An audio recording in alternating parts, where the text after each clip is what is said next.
ਅਗਲੀ ਖਬਰ ਵੱਲ ਚਲੀਏ। ਅੱਜ BBC ਨੇ ਬਹੁਤ ਡਿਟੇਲ ਦੇ ਵਿੱਚ ਛਾਪੀ ਹੈਗੀ ਆ ਵੀ Trump wants India to buy US corn but here is what it probably want. ਵੀ ਟਰੰਪ ਹੁਣੀ ਇਹ ਕਹਿ ਰਹੇ ਆ ਵੀ USA ਦੀ ਜਿਹੜੀ ਮੱਕੀ ਆ corn ਆ ਉਹ ਇੰਡੀਆ ਵਾਲੇ ਖਰੀਦਣ, ਪਰ ਇੰਡੀਆ ਵਾਲੇ ਕਹਿੰਦੇ ਇੱਕ ਵੀ ਦਾਣਾ ਉਹਨਾਂ ਨੇ ਪਿਛਲੇ ਸਮੇਂ ਦੇ ਵਿੱਚ ਨਹੀਂ ਖਰੀਦਿਆ ਹੈਗਾ। ਸੋ ਟਰੰਪ ਉਹਨਾਂ ਨੇ ਕੱਲ ਸਟੇਟਮੈਂਟ ਜਾਰੀ ਕੀਤੀ ਆ, ਕਹਿੰਦੇ ਵੀ India a tariff king and a big abuser of trade ties. ਤੇ ਪ੍ਰੈਜ਼ੀਡੈਂਟ ਡੋਨਲਡ ਟਰੰਪ ਉਹਨਾਂ ਨੇ ਕਿਹਾ, ਤੇ BBC ਅੱਜ ਦੀ ਇਹ ਰਿਪੋਰਟ ਕਰ ਰਹੀ ਹੈਗੀ ਆ। ਪਿਛਲੇ ਦਿਨਾਂ ਦੇ ਵਿੱਚ US ਦੇ ਕਮਰਸ ਸੈਕਟਰੀ ਹਾਵਰਡ ਲਟਨਿਕ ਜੋ ਆ, ਉਹਨਾਂ ਨੇ ਇੰਡੀਆ ਦੇ ਜਿਹੜੇ ਆਪਣੇ ਟ੍ਰੇਡ ਪਾਲਿਸੀਜ਼ ਆ ਉਹਨਾਂ ਨੂੰ ਲੈ ਕੇ ਇਹ ਇਸ਼ੂ ਨੂੰ ਚੱਕਿਆ ਸੀ ਵੀ ਜਿਹੜੇ US ਦੇ ਫਾਰਮਰਸ ਆ, ਅਮਰੀਕਾ ਦੇ ਜਿਹੜੇ ਕਿਸਾਨ, ਉਹਨਾਂ ਦੇ ਪ੍ਰੋਡਕਟ ਆ ਉਹਨਾਂ ਨੂੰ ਭਾਰਤ ਸਰਕਾਰ ਰੋਕਦੀ ਹੈਗੀ ਆ। ਇਹ ਐਗਰੀਕਲਚਰ ਮਾਰਕੀਟ ਨੂੰ ਓਪਨ ਕਰਨਾ ਚਾਹੀਦਾ ਆ। ਇਸ ਆਰਟੀਕਲ ਦੇ ਵਿੱਚ ਪਿਛਲੇ ਸਮੇਂ 'ਚ ਜਿੰਨੇ ਪ੍ਰੋਟੈਸਟ ਹੋਏ ਇੰਡੀਆ ਦੇ ਵਿੱਚ ਕਿਸਾਨਾਂ ਦੇ, ਉਹਨੂੰ ਵੀ ਕਾਫੀ ਡਿਟੇਲ ਦੇ ਵਿੱਚ ਛਾਪਿਆ ਗਿਆ ਆ। ਸੋ ਪ੍ਰੈਜ਼ੀਡੈਂਟ ਟਰੰਪ ਹੁਣੀ ਇਹ ਕਿਹਾ ਆ ਵੀ ਟਿਟ ਫॉर ਟੈਟ ਹੋਊਗਾ ਰੈਸੀਪ੍ਰੋਕਲ ਟੈਰਿਫ ਦੇ ਲਈ, ਜੋ ਅਪ੍ਰੈਲ 2 ਨੂੰ ਵਾਪਰੂਗਾ। ਬੜੇ ਲੰਮੇ ਸਮੇਂ ਤੋਂ ਵਾਸ਼ਿੰਗਟਨ ਵਾਰ-ਵਾਰ ਕੋਸ਼ਿਸ਼ ਕਰ ਰਿਹਾ ਸੀ ਵੀ ਇੰਡੀਆ ਦਾ ਜਿਹੜਾ ਫਾਰਮ ਸੈਕਟਰ ਆ ਇਹ ਇੱਕ ਮੇਜਰ ਅਨਟੈਪਡ ਮਾਰਕੀਟ ਆ, ਉਹਦੇ ਵਿੱਚ ਸਾਡੇ ਜਿੰਨੇ ਵੀ ਪ੍ਰੋਡਕਟ ਆ ਇੰਡੀਆ ਵਾਲਿਆਂ ਨੂੰ ਖਰੀਦਣੇ ਚਾਹੀਦੇ ਹੈਗੇ ਆ। 1950 ਤੇ 1960 ਦੇ ਵਿੱਚ ਇਹ ਆਰਟੀਕਲ ਲਿਖਦੇ ਆ ਵੀ ਬਹੁਤ ਸਾਰੇ ਜਿਹੜੇ ਫੂਡ ਸੀ ਜਾਂ ਜਿਹੜਾ ਖਾਣ ਪੀਣ ਦਾ ਸਮਾਨ ਆ, ਆਪਾਂ ਕਹਿ ਸਕਦੇ ਆ, ਇੰਡੀਆ ਵਾਲੇ ਉਹ ਬਾਹਰਲੇ ਮੁਲਕਾਂ ਤੇ ਡਿਪੈਂਡ ਕਰਦੇ ਸੀ। ਬਾਅਦ ਦੇ ਵਿੱਚ ਗ੍ਰੀਨ ਰੈਵੋਲੂਸ਼ਨ ਆਇਆ, ਕਿਸ ਤਰ੍ਹਾਂ ਪੰਜਾਬ 'ਚ ਸਾਰਾ ਕੁਝ ਆਪਾਂ ਨੂੰ ਪਤਾ ਹੀ ਆ। ਅੱਜ ਦੀ ਡੇਟ ਦੇ ਵਿੱਚ ਇੰਡੀਆ ਵਾਲੇ ਕਹਿੰਦੇ 1.4 ਬਿਲੀਅਨ ਲੋਕਾਂ ਨੂੰ ਖਾਣਾ ਵੀ ਖਿਲਾਉਂਦੇ ਆ ਤੇ ਦੁਨੀਆ ਦੀ 8ਵੀਂ ਵੱਡੀ ਐਗਰੀ ਪ੍ਰੋਡਿਊਸ ਐਕਸਪੋਰਟਰ ਵੀ ਆ। ਇਸ ਤੋਂ ਬਿਨਾਂ ਗ੍ਰੇਨ, ਫਰੂਟਸ, ਡੇਅਰੀ, ਇਹ ਵਰਲਡ ਵਾਈਡ ਜੋ ਆ ਇੱਕ ਤਰ੍ਹਾਂ ਦੇ ਨਾਲ ਐਕਸਪੋਰਟ ਵੀ ਕਰਦੇ ਹੈਗੇ ਆ। ਪਰ ਪ੍ਰੋਬਲਮ ਇਹ ਆ ਵੀ 700 ਮਿਲੀਅਨ ਪੋਪੂਲੇਸ਼ਨ ਇੰਡੀਆ ਦੀ, ਜਿਹੜੀ ਕਿ half of the country population ਆ, ਉਹਨੂੰ ਐਗਰੀਕਲਚਰ ਇੰਪਲਾਈ ਕਰਦੀ ਹੈਗੀ ਆ।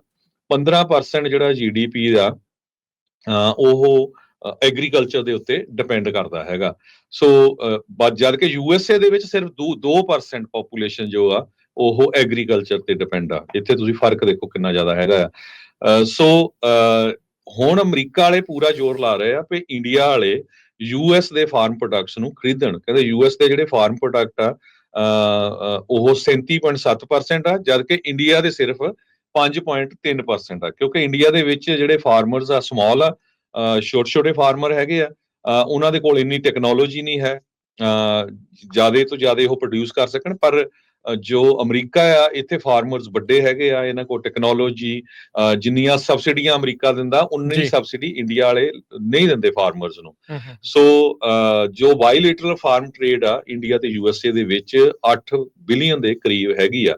ਇੰਡੀਆ ਵਾਲੇ mostly rice, shrimp, honey, vegetable extracts, castor oil, black pepper, ਇਹ ਸਾਰਾ ਕੁਝ ਐਕਸਪੋਰਟ ਕਰਦੇ ਆ। ਅਮਰੀਕਾ ਵਾਲੇ ਆਲਮੰਡਸ, ਵਾਲਨਟ, ਪਿਸਟੈਚੀਓਜ਼, ਐਪਲ ਤੇ ਲੈਂਟਿਸ ਜੋ ਇਹ ਇੰਡੀਆ ਨੂੰ ਭੇਜਦੇ ਹੈਗੇ ਆ ਜੀ। ਬਿਲਕੁਲ। ਸੋ ਇਹ ਚੀਜ਼ਾਂ ਜਿਹੜੀਆਂ ਚੱਲ ਰਹੀਆਂ, ਸੋ ਕਹਿੰਦੇ ਵੀ ਦੋਨੋਂ ਮੁਲਕ ਵਰਕ ਕਰ ਰਹੇ ਨੇ ਟ੍ਰੇਡ ਡੀਲ ਦੇ ਉੱਤੇ।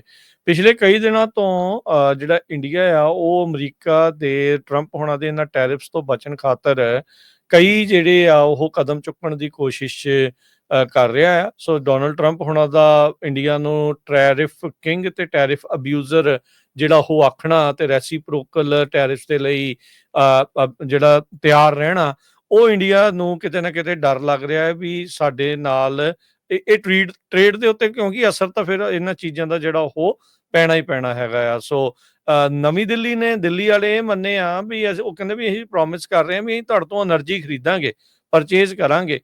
ਜਿਹੜਾ ਪਹਿਲੋਂ $15 ਬਿਲੀਅਨ ਦੀ ਹਰ ਸਾਲ ਖਰੀਦਦੇ ਸੀ, ਕਹਿੰਦੇ ਵੀ ਉਹਦੀ ਥਾਂ ਤੇ ਹੁਣ ਤੁਹਾਡੇ ਤੋਂ ਅਸੀਂ $25 ਬਿਲੀਅਨ ਦੀ ਉਹ ਖਰੀਦਾਂਗੇ। ਬਾਕੀ ਟਰੰਪ ਹੋਣਾ ਨੇ ਕਿਹਾ ਵੀ ਜਿਹੜੇ 35 ਸਟੈਲਥ ਫਾਈਟਰਸ ਵੀ ਇੰਡੀਆ ਨੂੰ ਜਿਹੜਾ ਦੋ।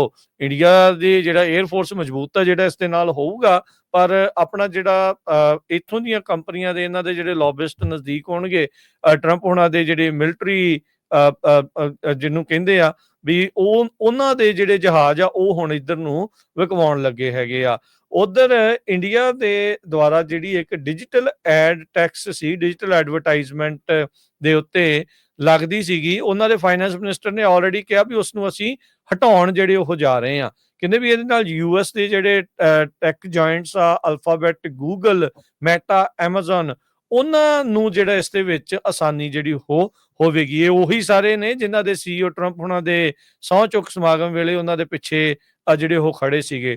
ਸੋ ਜਿਹੜੀ ਵਿਸਕੀ ਕਹਿੰਦੇ ਜਾਂਦੀ ਆ ਉੱਤੇ ਵੀ ਟੈਰਿਫ 50% ਇੰਡੀਆ ਵਾਲੇ ਜਿਹੜੇ ਉਹ ਘਟਾ ਰਹੇ ਆ। ਸੋ ਇੰਡੀਆ ਜਿਹੜਾ ਇਹ ਦੇਖ ਰਿਹਾ ਵੀ ਭਾਈ ਇਹ ਖੁਸ਼ ਕਰਕੇ ਰੱਖੋ ਟਰੰਪ ਹੁਣਾਂ ਨੂੰ, ਸ਼ਾਇਦ ਜਿਹੜੇ ਆਪਾਂ ਟੈਰਿਫਸ ਤੋਂ ਜਿਹੜਾ ਉਹ ਬਚਾ ਜਿਹੜਾ ਉਹ ਹੋ ਜਾਵੇ। ਸੋ ਲੈਟਸ ਸੀ ਕੀ ਬਣਦਾ ਆ। ਇੰਡੀਆ ਨੇ ਆਪਣੇ ਕਦਮ ਜਿਹੜੇ ਉਧਰ ਚੁੱਕੇ ਨੇ ਇਹਨਾਂ ਟੈਰਿਫਸ ਤੋਂ ਬਚਣ ਦੇ ਲਈ, ਪਰ ਟਰੰਪ ਹੁਣਾਂ ਨੇ ਇੰਡੀਆ ਨੂੰ ਬਿਗ ਅਬਿਊਜ਼ਰ, ਟੈਰਿਫ ਕਿੰਗ ਜਿਹੜਾ ਆ ਉਹ ਆਖਿਆ ਆ, ਤੇ ਰੈਸੀਪ੍ਰੋਕਲ ਟੈਰਿਫਸ ਦੇ ਦਿਨ ਜਿਹੜੇ ਹੁਣ ਥੋੜੇ ਹੀ ਰਹਿ ਗਏ ਆ। ਇੰਡੀਆ ਦਾ ਜਿਹੜਾ ਕਮਰਸ ਦਾ ਸਕੱਤਰ ਸੀ ਜਾਂ ਮਿਨਿਸਟਰ ਸੀ, ਉਹ ਪਿਛਲੇ ਦਿਨਾਂ ਦੇ ਵਿੱਚ, ਪਿਛਲੇ ਮਹੀਨੇ ਦੇ ਵਿੱਚ ਕਾਫੀ ਲੰਮੇ ਦਿਨ ਇੱਥੇ ਅਮਰੀਕਾ ਦੇ ਵਿੱਚ ਇਦਾਂ ਦੀਆਂ ਜਿਹੜੀਆਂ ਡੀਲਸ ਬਣਾਉਣ ਦੇ ਲਈ ਪਹੁੰਚੇ ਜਿਹੜੇ ਉਹ ਹੋਏ ਸੀਗੇ। ਸੋ ਐਗਰੀਕਲਚਰ ਦਾ ਦਰਵਾਜ਼ਾ ਜਿਹੜਾ ਉਹ ਖੋਲ੍ਹਣਾ ਚਾਹੁੰਦੇ ਆ ਅਮਰੀਕਾ ਵਾਲੇ। ਉਸ ਦੇ ਨਾਲ ਜਿਹੜੇ ਭਾਰਤ ਦੇ ਕਿਸਾਨਾਂ ਦੇ ਉੱਤੇ, ਪੰਜਾਬ ਦੇ ਕਿਸਾਨਾਂ ਦੇ ਉੱਤੇ ਹੋਰ ਜਿਹੜਾ ਉਹ ਕਿੱਦਾਂ ਦਾ ਅਸਰ ਪਊਗਾ, ਇਹ ਜਿਹੜੀ ਉਹ ਦੇਖਣ ਵਾਲੀ ਜਿਹੜੀ ਉਹ ਗੱਲ ਆ।